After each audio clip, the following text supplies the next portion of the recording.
Ano na? Di ko sure.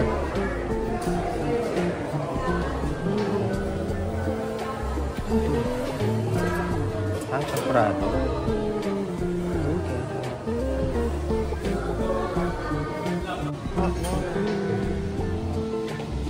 Choco to.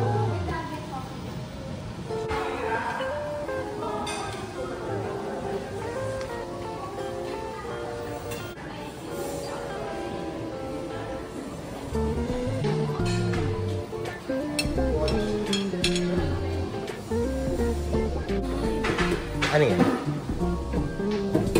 Wala na naman.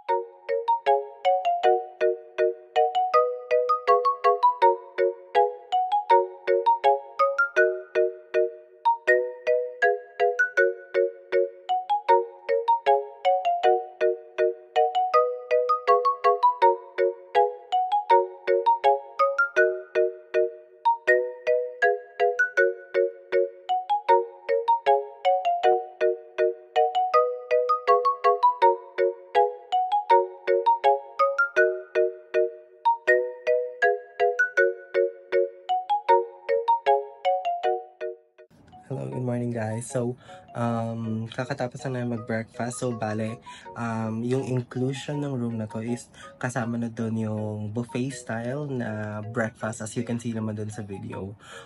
Yun yung mga tipo ng food.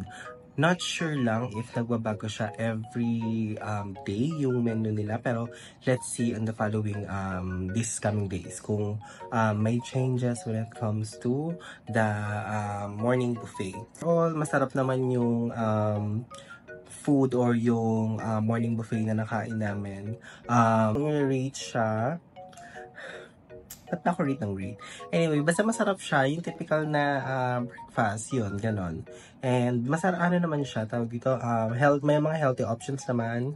May mga fruits din naman doon. Parang may charcuterie board pa nga akong nakita. Hindi ko lang na videohan na kasi medyo late ko na siya na kita.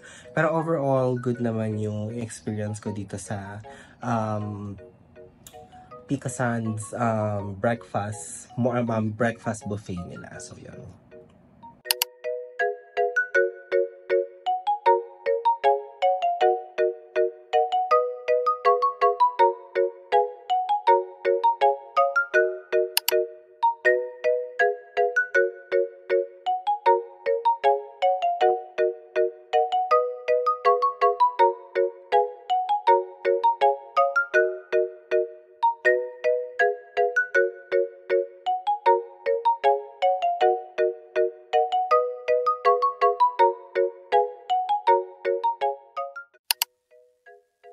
Bathroom dito guys, maganda siya. Maganda siya. May mga cubicles dito. Man. Yeah.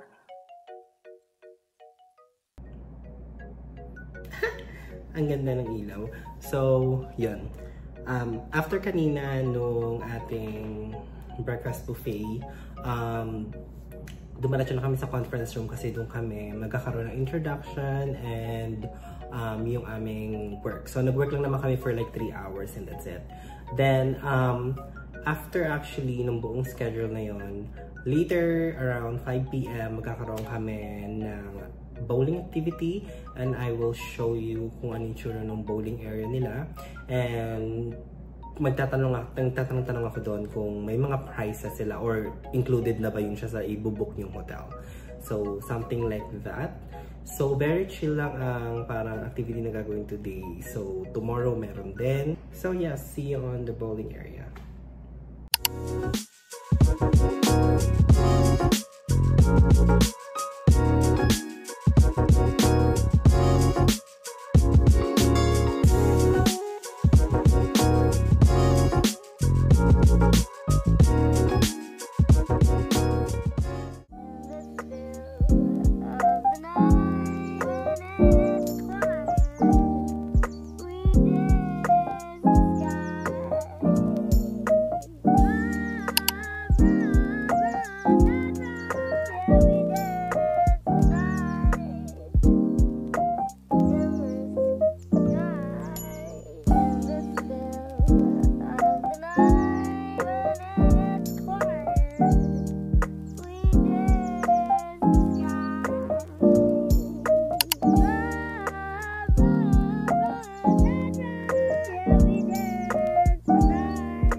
yung mga yun nakikita mo. Okay, okay.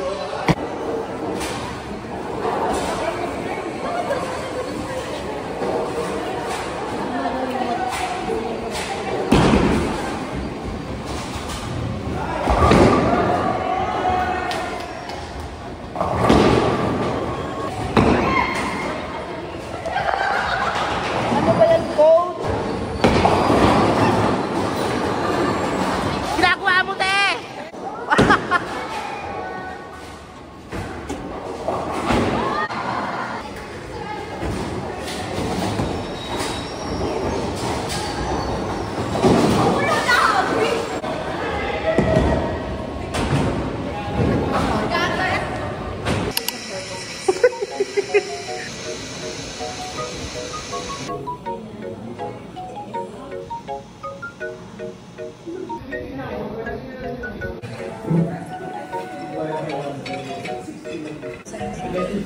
Anong picture na portrait?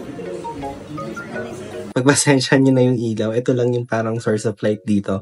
Yun pa pala, on this room, wala siyang parang white light na para magliwanag yung buong lugar. More on like ambient lighting siya, like parang ganito. Okay, so yan, parang ganyan lang siya, mga ambient lighting. Mukha lang siyang puti sa video, pero yellow yan siya. Parang yellowish. Walang white tone, more on like yellow, kaya medyo ang paligid talaga is medyo dim paggabi. Then, ito, hindi yan ilaw, yung parang smoke detector eme. So, yan siya. More on like ambient na ilaw siya. So, meron din dito sa sim nung Kesame. So, yan. Parang ganyan lang yung mga ilaw dito. Yan yung parang ambient lighting. So, sa gabi, ganito yung tsura pag gabi. So, don't light na lang yung mga kalat, okay? So, ano ba? Okay, hello guys. So, I know medyo mataas and weird yung position nung pagbi-video ko kasi ito lang yung parang may direktang tama ng ilaw sa face ko. So, yeah, I just want to give like an update doon nangyari sa bowling activity namin. So, as you can see, fairly okay naman yung yung mismong bowling center. So, what will happen there? Pagdating nyo, magpapalista kayo. Then, yung mismong front desk will ask you if kung marami kayo, kung nakapag-group na ba kayo. So, ganun yung nangyari sa amin. So, since marami kami, doon pa lang kami nag-groupings nung kinakausap siya nung manager namin. So, as for the pricing, and by the way pala, may shoes kayo, kailangan mag-ano kayo doon, medyas. Kasi magpo-provide sila ng shoes bago ka makapaglaro. So, they will ask for your shoe size para makuha ang kanila ng shoes for bowling. So, isa yung kailangan yung to keep in mind. As for the price, actually, that's why I'm looking downwards, no? As for the price, actually, meron pala siya online. Kasi hindi ko rin siya natanong doon sa mismong front desk kasi medyo busy, medyo marami naglalaro. So, nakita niyo sa video, may billiard siya and may bowling. So, for the bowling, available lang, okay, so iba yung rates ng weekday and weekends. And iba din yung rates ng members sa guests. All of this will be in Philippine peso, okay? So, bowling. For bowling, time window ng opening pagkaka-open nung bowling activity is 8 a.m. to 5 p.m. Pag members ka, 120 per game sa bowling. So, hindi ko lang sure kung paano yung per game. So, 120 pesos per game. Pag members ka, pag guest ka lang, 190 per game. Then, 5 p.m. onwards, pag kung gusto mo maglaro ng bowling, parang pwede pa naman, pero it will be 160 per game for the members, and for the guests, it will be 230 per game. So, yun yung sa weekday rates. And for weekend rates, it will be 130 for the game. So, weekends to ha. So, 130 per game within 8 a.m. to 5 p.m. Then, 200 pesos sa mga guests per game.